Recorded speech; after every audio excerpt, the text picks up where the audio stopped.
સુરત મહાનગરપાલિકાની ચૂંટણી માટે ભાજપનો પ્રચંડ પ્રચાર। કતારગામના એમએલએ અને પૂર્વ મંત્રી વિનુ મોરડિયા ઉતર્યા પ્રચારના મેદાનમાં। ભાજપના ઉમેદવારોને જંગી લીડથી જીતાડવા વિનુ મોરડિયાનો ઝંઝાવાતી પ્રચાર।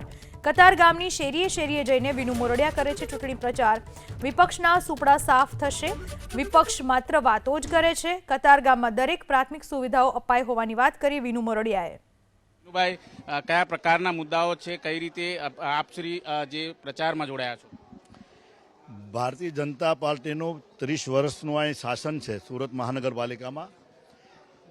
અનેકવાર સુરત સિટી પર આફતો આવી છતાં પણ ભારતીય જનતા પાર્ટીના શાસકોએ એને અવસરમાં બદલવાનો એક પ્રયાસ કર્યો છે। અને અત્યારે કતારગામ વિસ્તારની અંદર જ્યારે ભારતીય જનતા પાર્ટીનું શાસન પહેલીવાર આવ્યું ત્યારે આ વિસ્તારમાં કોઈ પણ જગ્યાએ પ્રાથમિક સુવિધાઓ, રોડ, પાણી, ગટર કાંઈ હતું નહીં।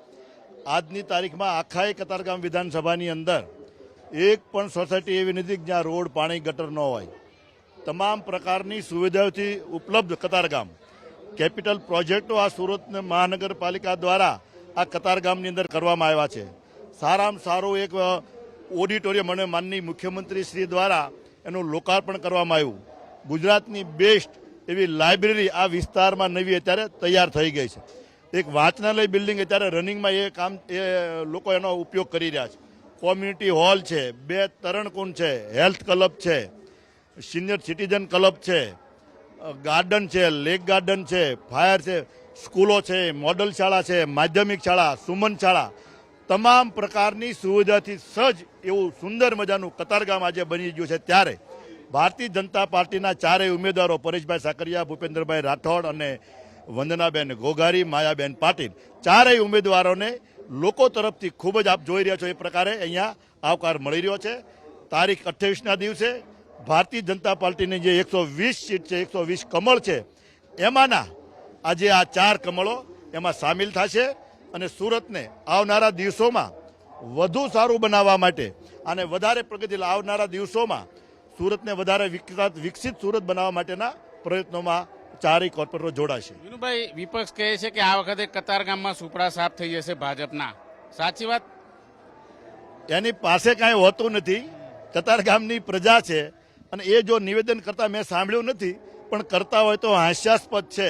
ગુજરાતની અંદર 10,000 જેટલા ઉમેદવારો જ્યારે ચૂંટણી મેદાનમાં છે, એમાં જે અત્યારે પહેલું જે ટોકન મળી ગયું ને એવા 700 ઉમેદવારો તો એમનામ જ જીતી જશે। એના લોકોને સુપડા સાફની વાત છોડો, એ લોકોના ઉમેદવાર પૂરા નથી મળ્યા। ભારતીય જનતા પાર્ટીમાં એક વોર્ડમાં 50-50 ઉમેદવારો દાવેદારો મળ્યા છે। ત્યારે ભારતીય જનતા પાર્ટીના વિકાસના કામો છે, નેતૃત્વ છે, વિચારધારા છે, દેશની સુરક્ષા છે, વિકસિત ભારત 2047નો સંકલ્પ નરેન્દ્ર મોદીનો છે, એ સાકાર કરવામાં કતારગામની પ્રજા એમાં સામેલ છે।